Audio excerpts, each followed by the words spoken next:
শেখ ফরিদ ভাই, এই যে ফকিনের জমিদারের পুত, আমি বারবার মিস্টেক করি, জমিদারের পুতেরা যে জমিদারের পুতদের থাম্বনেইলে দেখতে পাচ্ছেন তাদের তাদের আগের খাওয়া স্টাইল, মানে তাদের লাইফস্টাইল কি ছিল, তাদের মোবাইল ফোন কি ছিল, তারা এখন যে ফেলে ফুপে বড় হলো, এবং এই যে দেখেন এই যে মানে জমিদারের পুতুরা খাবার দাবার, তাদের লাইফস্টাইল সবই আপনারা দেখছেন।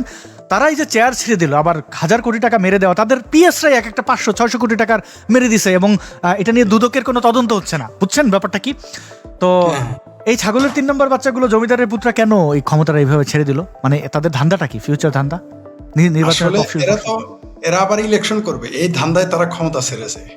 তাদের ওইখানে কিন্তু লেখা আছে, যখন তফসিল ঘোষণা করা হয়েছে তখনই তাদের ক্ষমতা গেছে, এর আগে কিন্তু যায় নাই। মানে তারা লাস্ট সেকেন্ড তক তারা ক্ষমতাকে ব্যবহার করেছে, এবং ক্ষমতা ব্যবহার শেষে এখন চলে আসছে তারা সামনে ইলেকশন করবে, এমপি হবে, মন্ত্রী হবে, এই আশা। মানে আগে তারা হাজার হাজার কোটি টাকা দুর্নীতি করেছে, তাদের পিএসদের 70 কোটি টাকা দুর্নীতি করার সুযোগ দিয়েছে। কেউ কেউ তো শ্বশুরকে চাকরি বাকরি দিয়েছে। আগে জানতাম যে যৌতুক নিলে জামাইয়ের চাকরি করে দেয় শ্বশুরেরা, ইদানিং জামাইরা শ্বশুরের বড় বড় পদে পদায়ন করেছে। তো এগুলো তারা যে করেছে, তাদের ক্ষমতাকে কুক্ষিগতা আরো বেশি করে যাতে করতে পারে সে আশায় তারা পদত্যাগ করেছে।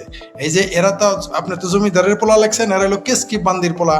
এটা হচ্ছে আমাদের শ্রদ্ধেয় বীর মুক্তিযোদ্ধা ফজলুর রহমানের ভাষা, KBP, কেসকি বান্দির পোলা। এরা সুলতান খা হয়ে গেছে।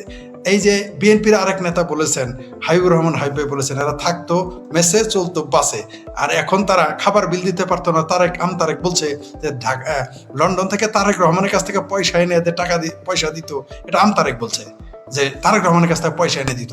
তো তারাই এখন হাজার হাজার কোটি টাকার মানে দেখেন না চেহারা কি নুরানি হয়ে গেছে এক একজনে। এবং এই পদত্যাগ পত্র গ্রহণ করে কি বলছে শুনছেন তো, যে যদি এনে ভুল লেখছে যে জাতিকে তোমরা যা দিয়েছো তা কখনো ভুলবে না। আসলে তা না, এখানে বলতে হবে জামাতিকে তারা যা দিয়েছে তা জাতি কখনো ভুলবে না, ইউনুসকে যা দিয়েছে জাতি কখনো ভুলবে না। তো বাংলাদেশ, আর একটা দর্শক প্রশ্ন করেছেন চিঙ্কু বাম, আমি তাদের বলি যারা নাম ফোটায় বাম, আসলে বাম না।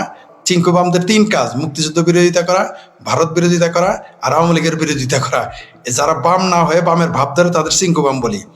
কেউ প্রতিবাদ করতে পারেন না, মেরুদণ্ড আছে কারণ শুধু কি এইখানে এই টাটকা শয়তানের আরেক মুরিদ আছেন আমির হারামজাদা, ও দেখলেন না কয়দিন আগে এক বাচ্চার গাল ধরে টানতেছে বক্তব্য দিতে গিয়ে। এদের অভ্যাস যায় না তো, এদের বলৎকারের অভ্যাস তো যায় নাই, বুঝেন না কেন? এদের অভ্যাস তো সেটা যায় নাই, শিশু বলৎকার, এই অভ্যাসটা তাদের যায়নি, যাবেও না। কারণ আমাদের গ্রাম্য ভাষায় কথা আছে, খাসি লজ্জা যায় না মইলে, ইজ্জত যায় না ধুইলে। তো এদের এই অভ্যাসটা এখনো যায় নাই।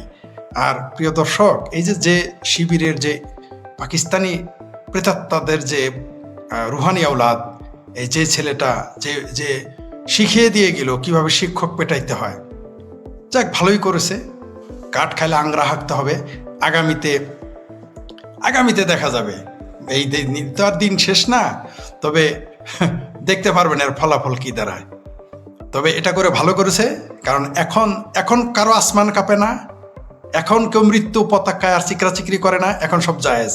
মানে আওয়ামী লীগ হলে আপনাকে মারা জায়েজ, খুন করা জায়েজ, ধর্ষণ করা জায়েজ, বাড়ি পুড়ে দেওয়া জায়েজ, আগুন দিয়ে পুরা মারা জায়েজ।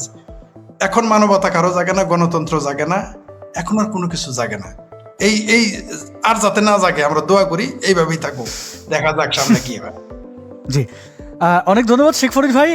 প্রিয় দর্শক, শেখ ফরিদ ভাই আমাদেরকে খুব ডিটেলে সমৃদ্ধ করলেন। আপনারা এই শো থেকে কি জানলেন, কি বুঝলেন, আপনাদের চিন্তার কতটুকু পরিবর্তন হলো সেটা আমাদেরকে জানাবেন। এবং আমি আশা করব যে আমাদের এই সমাজ বিনির্মাণে, অর্থাৎ যে ধ্বংস হয়ে গেছে তো গেছেই, যা হবার তো তা হয়েই গেছে, কিন্তু যতটুকু আমরা রক্ষা করতে পারি, যতটুকু এগিয়ে নিতে পারি, সেই ক্ষেত্রে আপনি কতটুকু ভূমিকা রাখবেন, আপনি কতটুকু উদার হবেন, সেটা আমাদেরকে কমেন্ট করে জানাবেন। এবং এই লাইভটি আপনি যদি আপনার ব্যক্তিগত পর্যায়ে, অর্থাৎ আপনার কোনো একজন বন্ধুকে আপনি শেয়ার করলেন, কোনো একটা হোয়াটসঅ্যাপে পাঠাইলেন, নিজেকে নিরাপদ রেখে, মানে এই যেটা আপনার নাগরিক দায়িত্ব কিনা সেটা আপনার প্রতি প্রশ্ন রইল। এবং